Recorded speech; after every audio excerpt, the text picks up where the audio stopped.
I am checking something off my list. I'm going to get my tattoos finally.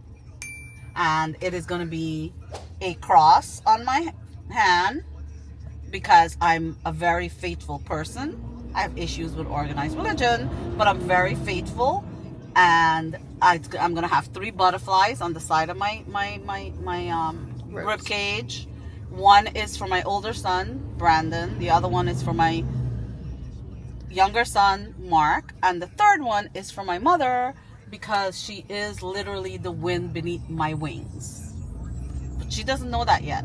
She knows I'm getting a tattoo. She does not know today because if she does, she'd call me like 20 times and I would be like a 50-year-old having my mother call me and having to explain everything to her. So when I go home, I'll show her the tattoo. Yeah, I really sound like a teenager. A 50-year-old teenager didn't tell my mommy I'm going to get a tattoo. I'm sure most of you guys can relate to that. I think we have such good things that's going to happen with this chamber. We have the digital guide. We're going to do the app. It's going to open it up. I think we're going to do amazing. And we're going to be on fire. You know, so. I agree.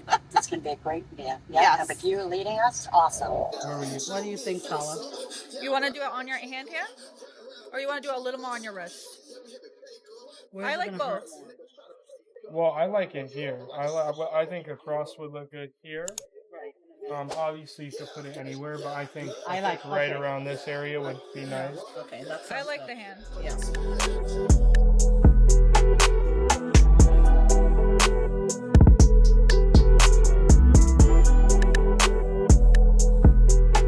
One of the reasons that I'm doing this, it's not because, yes, part of it is rebellion, but the other part is that there's a story behind what I'm doing.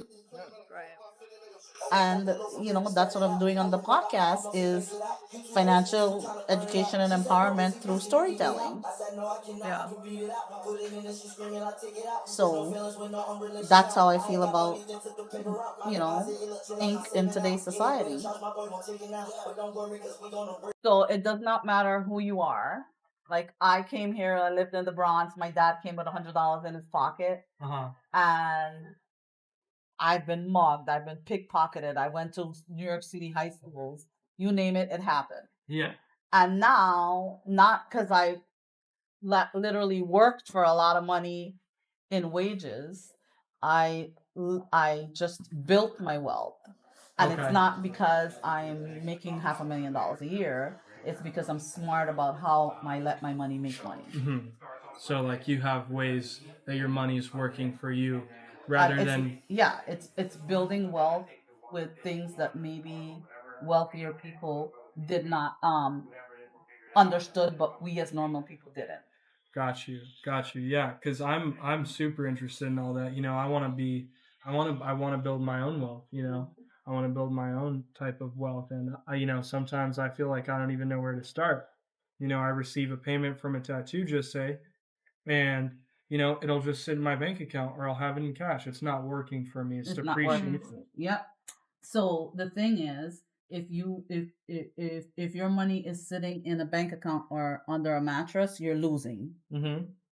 Because we have something called inflation, right?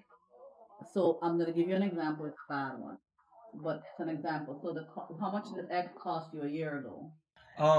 Man, I would go eat every. Okay, every you would night. eat out, Yeah. right? Okay, so I don't believe in deprivation, but I do believe in delayed gratification.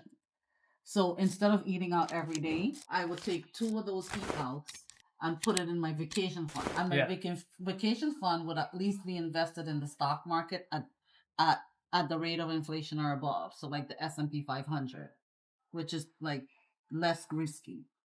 But at least you need to have your money working for you. Mm-hmm. So you have to invest what it is. So let's say you sweat for the first $5, right? Mm-hmm. That $5 and you need $3 to live. And $2 is what you're going to, you save, right? Mm-hmm. So you take that $2 and you put it somewhere where it's going to earn money. You can do a CD if that's the least riskiest thing. You can invest in an ETF. You can put it in the stock market. Eventually, if real estate is something that you want to invest, Yes. you save enough money by investing it in the market, and then you can buy real estate. Real estate for sure. I'm very interested in owning some type of properties rather than, something that could go up and down based real on estate goes who's up in and all. down too. It's true, yeah. So you see, I agree, based on who's in office, right? That's what you Yes. was just about to say. Yeah. So what you need to be, though, is a long-term investor, right? So I'll give you an example. I have real estate. I believe in real estate. Immigrants will sell their soul to buy a house because that's how they think. Because we don't know enough about the stocks. Mm-hmm. We don't know enough about the wealth markets beyond. We know real estate because land is easy. Every world, whichever decade you lived in, whichever century you lived in, land is something that everybody always invests in. Yep. So it's something that we all know. So that is always something that when families come to America, they know real estate. So that's something that they want to invest in, right? Yeah.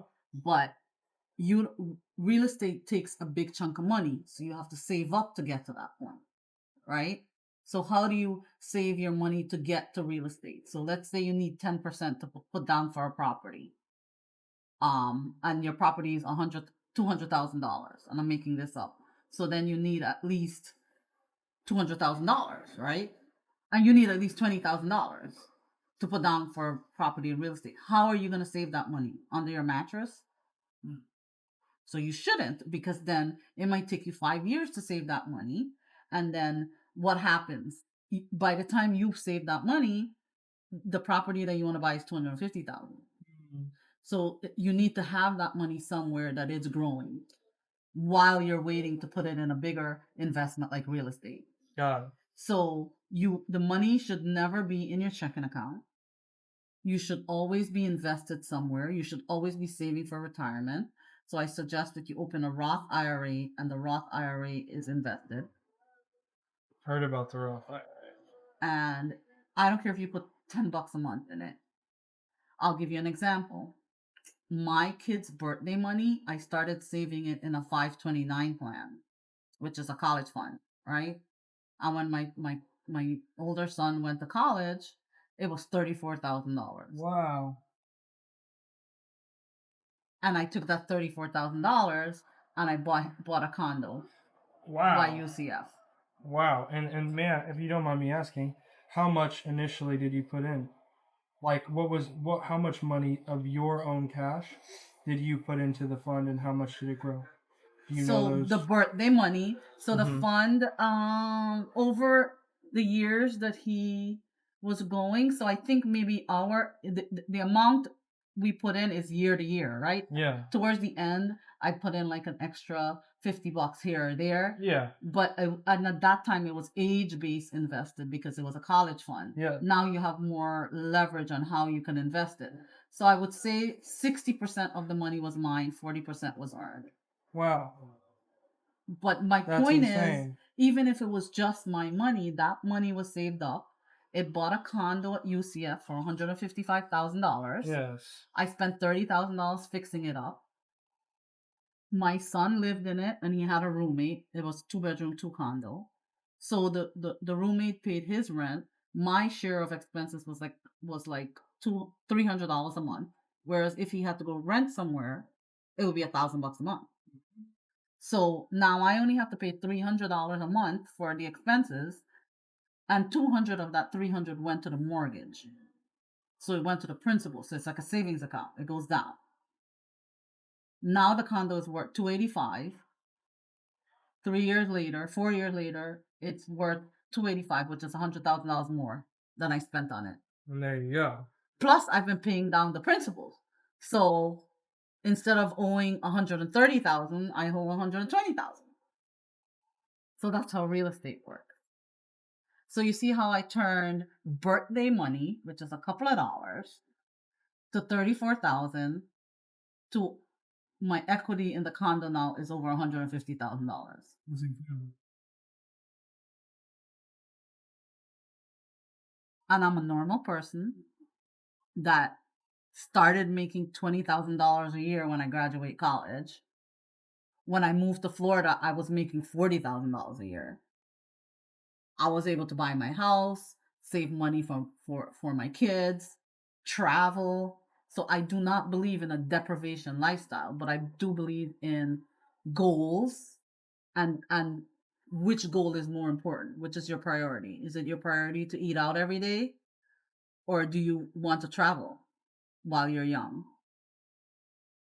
Then you might want to do is eat out 2 times a week, cook the other times, and save in your travel fund. And that's the truth right there. So if that's your priority, right? So that's why I'm always asking when people say, what do I do here? What do I do there? I'm like, okay, well, what are your priorities? What do you want to do? Yeah. So Anthony, in short, if you want to do all the stuff that you want to do and you want to build your wealth, you need to start now. Got it. Don't wait another day. Don't wait another day. Both of my 2 sons, when they turned 18, the younger one, when he turned 16, we opened a Schwab investment account, which was like his play money. I gave him $1,000. I said, okay, go ahead, do some research on stocks and buy whatever you want. Mm-hmm. So that's how he learned. My other son, he worked that summer, so I gave him some money, and then he put the rest, and he opened a Roth IRA, and he self-directs it. So he researches it, and he buys stocks that he's interested in, and he's learning about. So that's how you're going to learn. Even if later on you're so wealthy you have other people managing your money, you need to have skin in the game. You need to understand what they're doing. Mm-hmm. Because you don't want to be blind in there. You don't never want to be blind. That's how you get ripped off. You don't need to be an expert, but you don't need to be blind. That's right. When it comes to the stock market, yes, stock market likes routine. So because of the instability and the shakiness of our society right now, the stock market is going crazy because they don't understand what's happening. Yes. But if you can ride out any president, you always have to be in it for the long haul. Even with real estate, when real estate goes up and down, it's still a market, but you can ride it out if you're responsible. And you can figure out the short, right? You can ride it out. You're like, all right, it's eventually gonna go up back. What is it? What do I want to do? Like, for example, we had a real estate crash in 2006, 2007, 2008. Yeah, I remember that. My house, when I bought it, my house when I moved down here 22 years ago, I bought it for $320,000. At one point, it was worth $600,000. When that crash happened, it was worth $285,000. But I have a fixed rate 30-year mortgage on it that I know I could afford. I didn't like push my hand where it can't reach. Yeah. Like the reason the housing market crashed is because all these people got these interest-only mortgages that's gonna be rewritten, and they're gonna owe twice as much a month. So if you know what you're gonna owe every month for 30 years, that's how you should plan. And if you plan like that, you can ride out any market. My mortgage payment didn't change because my house is worth half less. Yes. You know, and I rode out the market and I sold the house for $620,000 later.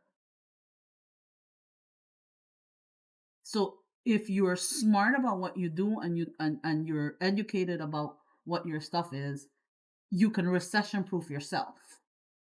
So what's happening in the government will affect you less than normal people. I'm not saying it won't affect you at all. It will. But right now what's happening, it affects me. But I'm smarter than that. I know I'm going to be able to ride it off. I'm going to ride the wave. It might take me longer for my portfolio to work or whatever. But I'm not going to follow the memes and the president says one thing, I'm going to go do this, Yeah. You're going to stay solid. I'm going to stay solid because... Like that tattoo. Like that tattoo. I think a lot of this generation is really just doesn't care about any type of finances. They're just like, I just need to make more money. Mm-hmm. no one's trying to see how to I save think it's more. too confusing out there for you guys, though. There's so much There stuff is. in social media.